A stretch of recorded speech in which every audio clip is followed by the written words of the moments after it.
Isang pinagpalang hapon po ulit sa bawat isa po sa atin. So, tayo pong muli ay nandito sa Rema Fields Everyday Bible Study. Amen po. Before po natin simulan ang gawain ng Panginoon, nais ko pong kamustahin ang bawat isa sa atin. Yan, kamusta na po tayo? 11 days after camping, amen, sariwa pa po sa bawat isa sa atin ang camp.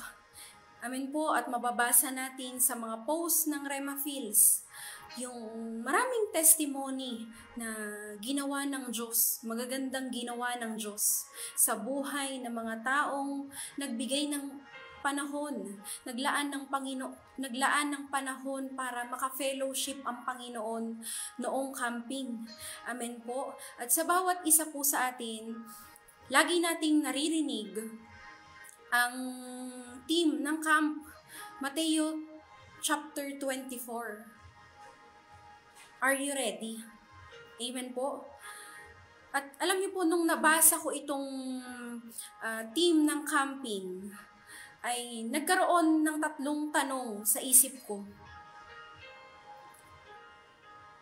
Una, nung nabasa ko po ang team ng camping na are you ready? Nagkaroon ako ng tanong sa isip ko na kamusta na ba ang puso ko sa Panginoon? Kamusta na ba? Pangalawa po, kamusta na ba yung paglilingkod ko sa Diyos? At pangatlo po, kamusta ba yung personal kong relasyon sa Panginoon? Maaring sa bawat isa po sa atin, may kanya-kanyang impact ang camping. Amen po, may kanya-kanyang message ang Lord sa bawat isa sa atin sa camp. Pero sa akin po, personally, ang Diyos ay nagbigay ng correction, nagbigay ng kapahayagan. Amen po. At nandun din po sa akin yung tanong na ano ba yung paghahandang ginagawa natin sa pagbabalik ng Panginoon. Kung tayo po ay nasa paglilingkod, hindi sapat na tayo ay naglilingkod lang. Yes, tayo po ay nagpapatuloy, pero ang sabi ng Panginoon, dapat nandun yung paghahanda natin. Katulad po nung 10 birhen, 5 matalino at 5 hangal. Excuse po sa word. At nung nakita na nung mga hangal na kaunti na lang yung langis doon sa ilawan nila, wala silang ginawa. May ginawa man sila, pero huli na ang lahat. At sa bawat isa po sa atin, nire-remind tayo ng Diyos na habang may panahon pa, kailangan nandun yung paghahanda po natin sa pagbabalik ng Panginoon. Amen po. At ang sabi po ng verse sa Mateo chapter 24, dapat makita sa atin ng katapatan, katulad ng sinabi niya na ang maliligtas ay yung mga nanatiling tapat hanggang sa huli. Amen po. Mahirap po sa bawat isa sa atin, mahirap na sa totoo lang ma-maintain natin yung faithfulness. At ito po yung isa sa mga naging correction ng Lord sa akin. Mahirap ma-maintain na maging faithful. Pero katulad nga po ng tinuturo sa atin ng mga pastor natin, malalaman mo na tapat ka o matetest ang katapatan mo kapag yung sitwasyon mahirap na. Ang sabi ng verse sa Mateo chapter 24, marami tayong pagdadaanan. Pero ang unang-unang ire-require sa atin ng Lord ay yung katapatan. Amen po, marami pong may battle po ako before mag-camping. Lahat po tayo na mga lingkod ng Panginoon, ng mga workers ay may targeted na isasama sa camp. Amen po. Gusto natin na yung mga miyembro ay makarating ng camping. Katulad ng itinuturo sa atin na kailangan mong itawid yung mga tao sa camping. Amen po. At alam niyo po, before camping, nandun yung struggle sa pagpapaalam sa magulang ng mga campers. Pero lagi po nating tatandaan na ang Diyos ang mamimili ng mga taong sasama ng camp. At kung tayo ay isa sa mga nakasama ng camp, sabihin po natin sa katabi natin, mapalad tayo. Dahil tayo ay pinili ng Diyos na makapakinig ng salita niya at maranasan ang presensya niya. Amen po. At katulad nga po ng iba't ibang na-experience natin sa camping. Tulad po na nabanggit ko po nung una, ang pinakaunang naging impact sa akin ng camp ay correction, reminder, pagsisiyasat. Amen po. Mapapansin po natin, madalas na natin naririnig yung Mateo 24. Amen. Yung term na, are you ready? Pero, ang sabi nga po ng salita ng Panginoon, ang kanyang mga salita ay double-edged sword. Ito yung sumisiyasat dun sa kaibuturan ng puso ng tao. Kahit paulit-ulit natin itong naririnig, paulit-ulit ding kinakausap tayo ng Panginoon sa pamagitan ng mga salitang ito. Amen po. Alam niyo po, ang glory to God po kasi ang maganda po sa camp meetings po ng church po natin dito sa Rema. Number 1, nandun yung maliliwanagan ka. Amen po. Kung kailangan natin ng direksyon, sa camping, ang Diyos hindi madamot. Amen po. Kung kailangan natin ng malaman yung calling natin, ang Diyos i-reveal niya. Tulad po na sabi niya, if you will seek me, you will find me. If you will call, and I will answer. Amen po. May something po doon sa mga camp meetings ng Rema na number 1, maliliwanagan po tayo. Magiging malinaw yung direksyon ng Diyos sa buhay ng bawat isa sa atin. At pangalawa po, i-admit po natin ito sa mga sarili natin. May magigising sa atin. Something na matatauhan tayo. Malalaman natin yung estado natin sa harapan ng Panginoon. Amen po. Malalaman natin yung kondisyon ng heart natin sa Diyos, sa harapan ng Panginoon. Ang pinaka-paborito ko pong part ng camping ay yung every time na may altar calling. Bakit? Kasi ito yung time na ikaw at ang Diyos ang magtatagpo. Ikaw at ang Diyos ang mag-uusap. At glory to God po dahil sa lahat ng altar calling ng bawat camp meetings po natin sa church po natin dito sa Rema, never pumalya ang Diyos na kausapin at katagpuin ng bawat puso na lumalapit sa Kanya. Totoo nga po yung sinabi niya sa John chapter 6 verse 37. Ang sino mang lalapit, hindi niya itataboy. Hindi nakatingin ng Diyos sa ayos ng puso. Hindi nakatingin ng Diyos sa pisikal. Always ready siyang katagpuin at welcome yung mga tao na patuloy na lumalapit sa Kanya. Amen po. May something po sa mga camp meetings po natin dito sa Rema. Number 3, mako-convict ka.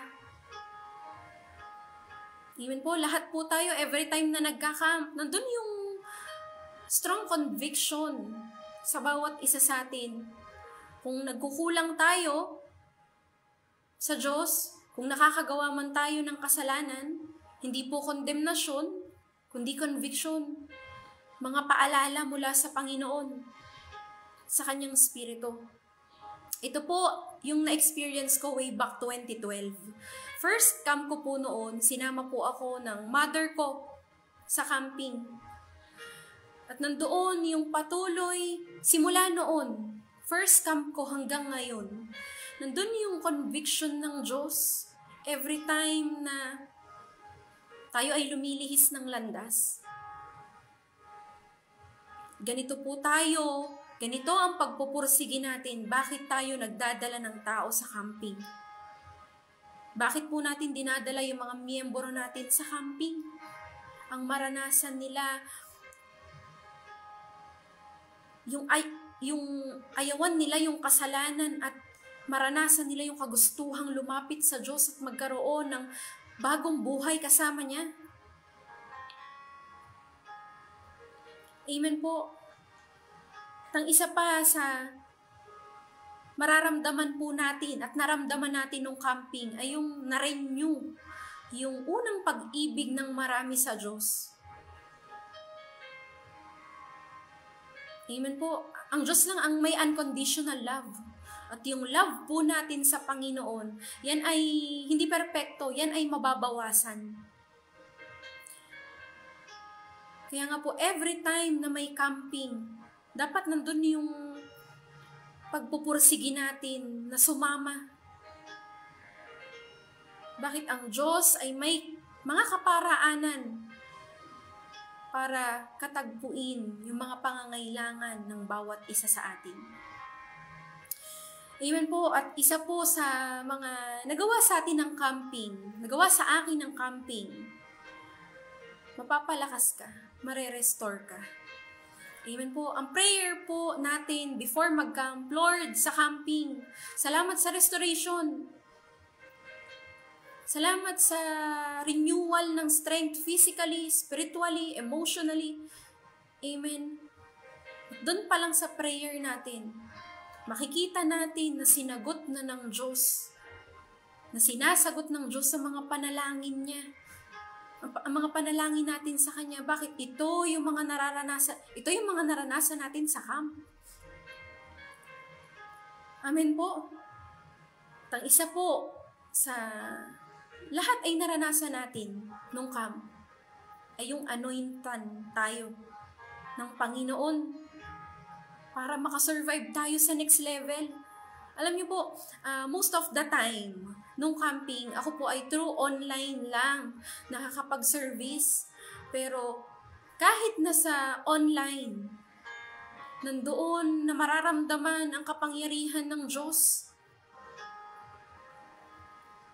Nandoon na mararamdaman ang paghipo ng Diyos, ang pangungusap ng Diyos. Tulad po ng sinasabi ng mga salita niya, ang Diyos ay omnipresent. Nandun siya sa lahat ng dako. Mapapansin po natin sa mga testimonials na maraming mga umattend ng camping through online ang hindi binigo ng Diyos. Maganda po kung face-to-face, pero never bibiguin ng Diyos yung mga pusong uhaw na sumasaliksik sa Kanya. Amen po. Tampang 7 na nagawa sa akin ng camping po natin from then and now. Nandun yung kapahayagan ng Diyos para tulungan tayong makapagpatuloy. Maaring sa time na before camp, ilang months ang interval para bago po tayo magkaroon ulit ng camping. At alam niyo po, mahirap magpatuloy kapag yung sisidla natin ay konti na lang ang laman. Amen po. At glory to God po. Kasi nandun ang mga kapahayagan ng Diyos sa bawat isa sa atin. Nandun ang revelation ng Diyos. Nandun ang prophecy ng Diyos. Para tulungan tayo, tulungan ang bawat isa na magpatuloy. Amen po. Kaya nga po, laging sinasabi sa atin ng mga pastor natin, don't miss the anointing every camp meetings. Ang next po dapat nating paghandaan ay ang Believers Camp. Ngayon pa lang po, yan, sino po dito yung mga nag-iipon na? Amen? Ito po pala yung sinabi ng Panginoon sa Hebrews chapter 10 verse 25. Huwag mong kaliligtaan ang pagdalo sa kanyang mga pagtitipon. Sa halip, palakasin ninyo ang loob ng isa't isa. Ngayong nalalaman ninyo na malapit na ang araw ng Panginoon. Sa totoo lang po, ang camping ay hindi para sa Diyos, kung hindi para sa bawat isa sa atin. Buti na lang po ang Diyos ay sumasagot sa panalangin. Amen po. At sa bawat isa po sa atin, ini-encourage ko po na patuloy nating i-goal na every camp meetings tayo po ay present. Dahil iba't iba ang paraan ng pagkilos ng Diyos sa bawat camp. May unbelievers camp, may believers camp, pero ang Diyos ay hindi pumapalya na ibuhos ang kanyang presensya sa mga taong nangangailangan nito. Amen po. Mas nakaka-excite po. Katulad ng naranasan natin nung camping, nitong July camp, mas nakaka-excite po lalo ang Believers Camp. At sama-sama po natin itong ipanalangin. Ipanganak sa panalangin. Amen po. So, God bless po sa bawat isa po sa atin. Kita-kita po tayo sa Believers Camp. Sige po, pray po tayo. Lord, salamat sa mga oras na ito. Salamat sa pinaranas mo sa amin nung July Camp, Panginoon. Lord, mas nag-e-expect kami ng malaki pa. Lord, sa Believers Camp. Salamat, Panginoon. Patuloy mo kaming kausapin. Sa pangalan ni Jesus, Amen. Isa pong mapagpalang hapon sa bawat isa po.